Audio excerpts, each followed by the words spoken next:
అంటే వాస్తవంగా చెప్పాలంటే ఆమె అంటే వీళ్ళు అనుకున్నట్టు ఆమె ఏమో దెయ్యం కాదు, రాక్షస్ కూడా కాదు అంటున్నారు. కానీ ఆమె రాక్షస్ కాదు, ఆమె దెయ్యం కాదు. ఆమె నమ్మినటువంటి ఒక సిద్ధాంతం. అంటే కాంగ్రెస్ పార్టీకి ఒక ఫిలాసఫీ ఉంది. ఆ ఫిలాసఫీ ఏంటిది? గాంధీ సిద్ధాంతం, వాళ్ళ ఐడియాలజీ అది. వాళ్ళ ఐడియాలజీలో తన ఆచరణ ఉండాలని భావించేటువంటి కాంగ్రెస్ పార్టీలో ఉన్న అతి కొద్ది మందిలో ఆమె ఒకరు. ఆమె మొత్తంగా కూడా ప్రాథమిక అంటే చిన్నతనం నుంచి ఆమె కాంగ్రెస్ పార్టీలో ఎదిగినటువంటి విధానం చూస్తే మాత్రం ఆమె అనేక పదవులు నిర్వహించినట్టు కనపడుతుంది. ఏది పార్టీలో యూత్ కాంగ్రెస్ కావచ్చు, పార్టీలో జిల్లా కాంగ్రెస్ నుంచి మొదలుకుంటే రాష్ట్రంలో ఉన్నటువంటి జనరల్ సెక్రటరీ స్థాయిలు కావచ్చు, దాని తర్వాత ఏఐసిసి స్థాయిలో ఆమె నిర్వహించే పాత్ర, వీటన్నిటితో చూసినప్పుడు ఆమె ప్రతి స్టేజ్లో కూడా ఆమె ఇప్పుడు మీరు చెప్పినట్టు ఆమె నిరాడంబర కావచ్చు, ఆమె వ్యక్తిగత ప్రతిష్ట కోసము, వ్యక్తిగత హంగు ఆర్బాట్ల కోసము చేసినట్టుగా ఆమె ఎంపీ ఉన్నప్పుడు కూడా దాదాపుగా అట్లే ఉండేదట. ఆమె చాలా సాదా సీదాగా పార్లమెంటుకు పోవడము, లేకపోతే ఇంటి దగ్గర కార్యక్రమాలు కానీ, ఆమె ఎక్కువ సమయము పార్టీ కోసమే కేటాయించి పనిచేసేదని చెప్తున్నారు. ఈ మొత్తంగా మనం చూసినప్పుడు రాహుల్ గాంధీ గారు కూడా ఆమె పెద్దగా మ్యారేజ్ కూడా చేసుకోలేదు, కుటుంబ జీవితం కూడా పెద్దగా ఏం లేదు. కాబట్టి ఏమిటి, ఆమె దాదాపుగా కాంగ్రెస్ పార్టీలు మనం ఇంతకుముందు మాట్లాడుకున్నట్టు బీజేపీ నడిపిస్తున్న ఆర్ఎస్ఎస్లో ఉన్న నిడారంబరత ఉన్నవాళ్ళు, లేకపోతే సెల్ఫ్లెస్గా ఉన్నవాళ్ళు, ఫిలాసఫీ ఐడియాలజీ బేస్ చేసుకొని పనిచేసే వాళ్ళు, కమిట్మెంట్తో పనిచేసే వాళ్ళు, వాళ్ళ లైఫ్ స్టైల్ కూడా చాలా భిన్నంగా కనపడుతుంది.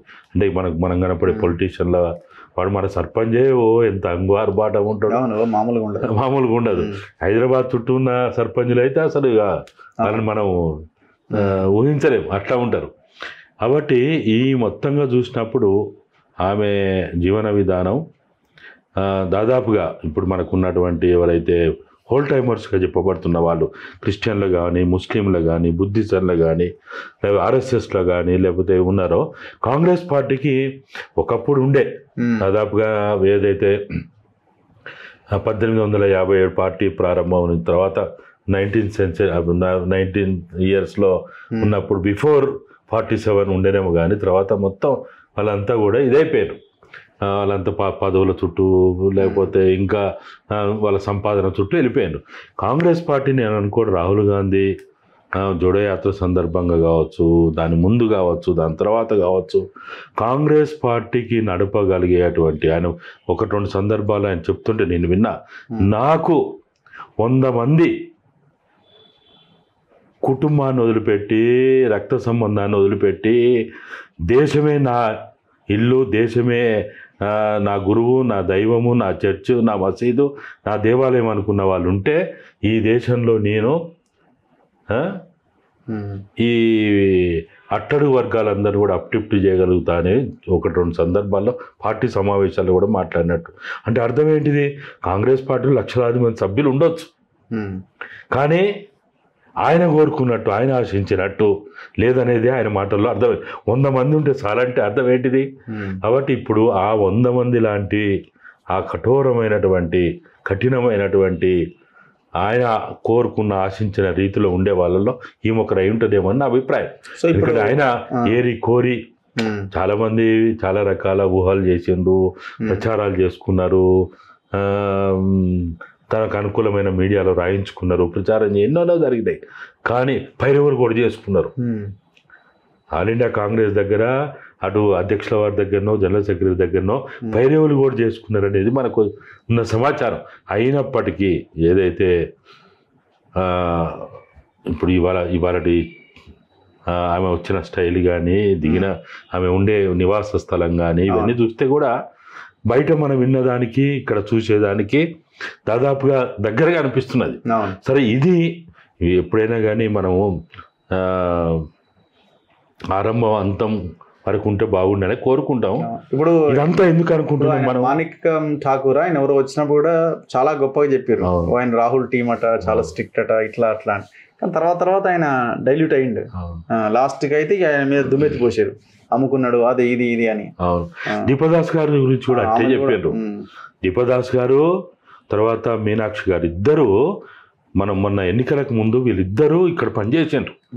నేను ఇద్దరిని కలిసిన, ఓకే, మీనాక్షి గారిని కలిసిన, తర్వాత దీపదాస్ గారు కూడా కలిసిన. డిఫరెంట్ టైమింగ్స్లో డిఫరెంట్ అవసరాల కోసం కలిసినాం. అయితే ఆమె అడిగిన విధానం, ఆమె చర్చించిన విధానం, ఆమె mind set, psychology, body language different ఉండే. ఈమె డిఫరెంట్. ఈమె కూడా బెంగాల్ నుంచి వచ్చింది, వాళ్ళ ఫాదరు చాలా సిన్సియరు, చాలా డెడికేటెడు అని కూడా చెప్పారు దీపదాస్ గారి గురించి. ఇప్పుడు మనం ఇంత మీనాక్షి గారి గురించి ఎందుకు మాట్లాడుకుంటున్నాం అంటే, మనం ఈ రాష్ట్రంలో ఉన్న కాంగ్రెస్ పార్టీ ప్రభుత్వాన్ని, కాంగ్రెస్ పార్టీని గాడిలో పెట్టాలనేదే మీకైనా నాకైనా ఉన్న తపన.